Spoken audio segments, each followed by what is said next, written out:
What's up mga tropa? It's me, Matt, Batang Antikenyo, OFW dito sa Taiwan.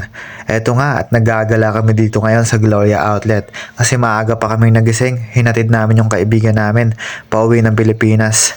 Dahil maaga kami, ay dumiretso nga po pala kami dito para maggala-gala sa Gloria Outlet. Of course, as a OFW dito sa Taiwan, kailangan nating maggala-gala. Wag naman yung puro trabaho na lang. Enjoy life, ika nga. At sabi nila, magpakasaya ka hanggat gusto mong sumaya. Dito nga po pala sa Gloria Outlet ay halos ng brand ay nandito na.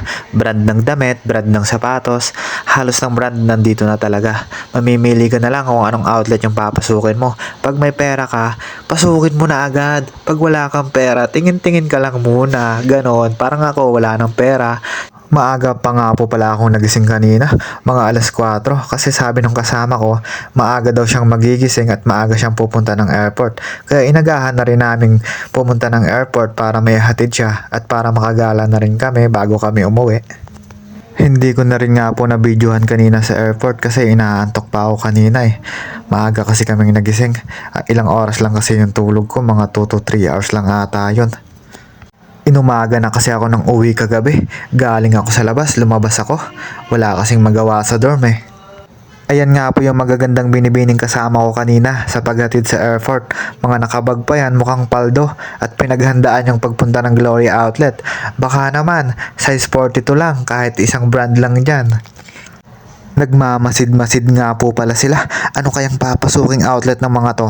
Parang kinakabahan ako ah. Tingnan mo tong isa na to, walang magawa sa buhay to eh. Lagi ako pinagtitripan nito eh. Kinakabahan ako pag sila yung kasama ko eh. Sigurado, wala na namang money si Matthew.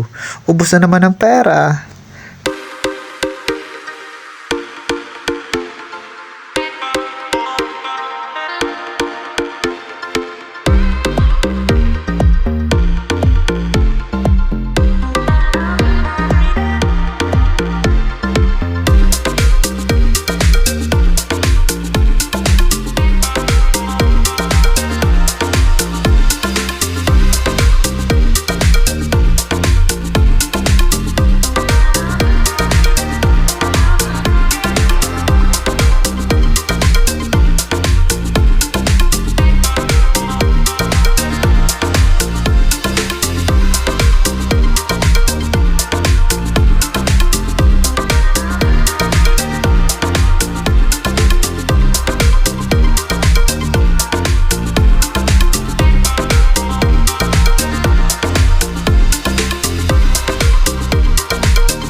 Tingnan nyo nga po at ang lalakas ng trip ng mga kasama ko. Nag-TikTok pa nga sa escalator.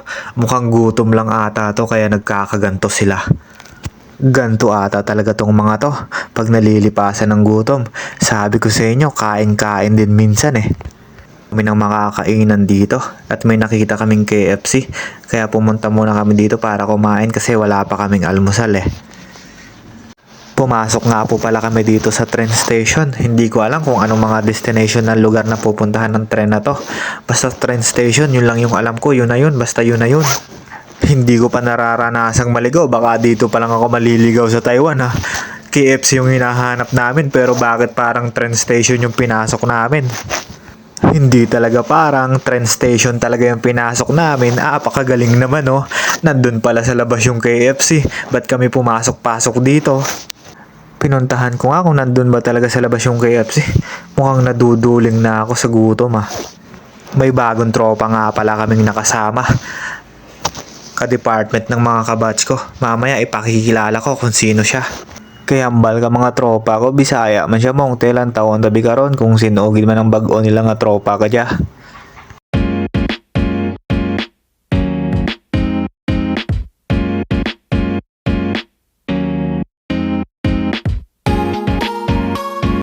Ayan na naman po yung magagandang binibini oh. Nag-i-intermission number na naman dito. Sabi ko sa inyo, hindi Taiwan yung applyan nyo eh. Dance contest yung dapat ina-applyan nyo eh. Kita mo tong isa oh. Nagmo-modeling pa. Model ng IKEA yan. Ang lalakas talaga ng tama ng mga tropa ko na to. Kaya minsan, nagdadalawang isip ako kung sasama ako sa kanila gumala eh. Sasabayan mo na lang kung ano yung mga trip nila eh. Ayan nga po pala yung bagong tropang sinasabi ko kanina. Huwag mo sanang pagsisihan na sumama ka sa mga baliw na to. Alam mo naman, ang lalakas ng mga trip ng mga tropa ko na to. Kahit saan na lang, walang pinipiling lugar. Pero alam nyo, masayang kasama tong mga tropa ko na to kahit mga mukhang baliw lang to. Lalo na pag ako yung kasama mo sa kabaliwan. Oo siya, tama na yan. At pumunta nga po pala kami dito sa food court dito sa Gloria Outlet kasi naghahanap kami ng kakainin namin kung ano ba yung kakainin namin dito. Hindi ko alam eh kasi sobrang daming pagkain dito. Hindi ko na alam kung ano yung pipiliin at bibilihin namin dito eh. Pwede bang ikaw na lang yung pumili sa akin o ako yung pipili sa'yo? Charot, joke lang yon. Ano ba tong nangyayari? Mukhang gutom na talaga ako ah. Iba-iba na yung naiisip ko ngayon ah. Ano kayang masarap kainin dito? Pwede bang ikaw na lang yung kainin ko? Parang mas masarap pag ikaw yung kinain ko eh. Uy, walang ganun, Matthew. Ano-ano na naman yung iniisip mo at dumi na naman ang utak mo. Yan talaga yung epekto pag kulang ka sa tulog eh. Tulog-tulog din minsan ha, bago gumala ha. Sabi ko sa inyo, wag nyo akong isasama kung ano-ano na naman yung naiisip ko tuloy. Oh, eto na. Wow, rapsa. Parang ikaw ay ang sarap pala ng chicken at pizza. Oh, tama ng chismis. Kumain na tayo. Ito talaga yung hobby ng Pilipino bago kumain eh. Tingnan mo ako, nagsiselfie pa yan. Hindi kompleto yung araw ko pag hindi ako nakapag-selfie bago kumain eh. Oh, tingnan mo, picture-picture muna bago kumain kahit gutom na. Ito talaga yung mga talent ng Pilipino bago kumain. Picture-picture, chismis-chismis muna. Oh siya, tara na. Arat na at gutom na si Matthew oh. At hindi pa nga po natatapos ang pictorial. O sige, mabubusog kayo dyan. Tingnan nyo lang, wag nyo nang kainin ha. Picturean nyo lang. Mamay, ibabalot na lang natin yan. Of course, as a factory worker dito sa Taiwan, lamon lang ng lamon hanggang may pambili. Pag wala ng pambili, magtrabaho uli ah. Pag wala ng trabaho at wala ng pambili, uwi na ng Pilipinas. Ano pang gagawin sa Taiwan? Hanggang dito na lang po ulit. It's me, Matt, batang Antiqueño, factory worker dito sa Taiwan. Walang kapera-pera. Of course, naubos na ang pera, kakagala, nakakapitong buwan na, wala pa ring ipon.